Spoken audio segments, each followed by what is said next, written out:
Hi all, ಎಲ್ಲರೂ ಹೇಗಿದ್ದೀರಾ? ಇವತ್ತು ಸಾಫ್ಟಾಗಿ ಆಗುವಂಥ ದೋಸೆ ಇಡ್ಲಿ ಹೇಗೆ ಮಾಡ್ಕೊಳ್ಳೋದು ಅಂತ ನೋಡೋಣ. ಸೊ ಮಿಕ್ಸಿಂಗ್ ಎಲ್ಲ ಏನೇನು ಬೇಕಾಗುತ್ತೆ ಅಂತ ನೋಡ್ಕೊಳ್ಳೋಣ. ಫಸ್ಟಿಗೆ ನಾವು ಮೊದಲಿಗೆ ನೋಡಿ, ನಾನು ಇಡ್ಲಿ ಅಕ್ಕಿ ತೊಗೊಂಡಿದ್ದೀನಿ. ಸ್ವಲ್ಪ ದಪ್ಪಗೆ ಬರುತ್ತೆ.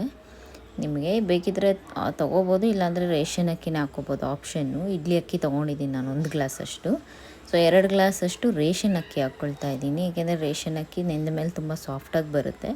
ಅದೇ ಗ್ಲಾಸಲ್ಲೇ 3/4 ಗ್ಲಾಸಷ್ಟು ಉದ್ದಿನಬೇಳೆ ತೊಗೊಳ್ತಾ ಇದ್ದೀನಿ ನಾನು. ಬೇಕಿದ್ರೆ ಫುಲ್ ಗ್ಲಾಸ್ ಹಾಕ್ಕೋಬೋದು, ಬಟ್ ಅಷ್ಟು ಚೆನ್ನಾಗಿರಲ್ಲ.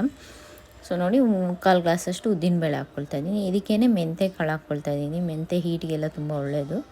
ಸೊ ಮೆಂತ್ಯ ಇದನ್ನೆಲ್ಲ ನೀಟಾಗಿ ವಾಶ್ ಮಾಡಿ ನೆನೆಸಿಕೊಳ್ತಾ ಇದ್ದೀನಿ. ಅವಲಕ್ಕಿ ತೊಗೊಂಡಿದ್ದೀನಿ ನೋಡಿ. ಇದನ್ನ ಮಿಕ್ಸಿಗೆ ಹಾಕೋ ಟೈಮಲ್ಲಿ ತೊಳೆದು ಇಟ್ಕೊಂಡು ಮಿಕ್ಸಿಗೆ ಹಾಕ್ಕೊಂಡ್ರೆ ಸಾಕು. ಸೊ ನೋಡಿ, ಇದನ್ನ ನಾನು ಬೆಳಗ್ಗೆಯಿಂದ ನೆನೆಸಿದ್ದೀನಿ. ಒಂದು 3-4 ಅವರ್ಸ್ ನೆನೆಸಿದ್ರೆ ಸಾಕು. ಸೊ ನೀಟಾಗಿ ನೆಂದಿದೆ. ಇದನ್ನ ಫಸ್ಟು 1-2 ರೌಂಡು ಫುಲ್ಲು ನುಣ್ಣಗೆ ರುಬ್ಕೊಳ್ತಾ ಇದ್ದೀನಿ. ಲಾಸ್ಟ್ ರೌಂಡು ಸ್ವಲ್ಪ ತರಿ ರುಬ್ಕೊಳ್ತಾ ಇದ್ದೀನಿ.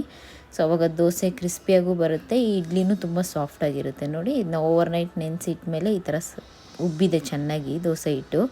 ಸೊ ನೋಡಿ, ಇಷ್ಟು ನಾವು ಮಾಡಿಕೊಂಡ್ರೆ ನೀವು ತುಂಬ ಸಾಫ್ಟಾಗಿರೋವಂಥ ಇಡ್ಲಿ ದೋಸೆ ಎಲ್ಲ ರೆಡಿ ಆಗೋಗುತ್ತೆ ನಿಮಗೆ. ನೋಡಿ, ಇಡ್ಲಿ ಎಷ್ಟು ಸಾಫ್ಟಾಗಿದೆ. ಸೊ ಈಸಿಯಾಗಿ ಆಗೋಗುತ್ತೆ, ಏನು ಅಷ್ಟು ಕಷ್ಟಪಡೋದಿಲ್ಲ. ಏನಿದ್ರು ರೇಷನ್ ಅಕ್ಕಿ ಹಾಕ್ಕೋಬೇಕಾಗತ್ತೆ ನೀವು.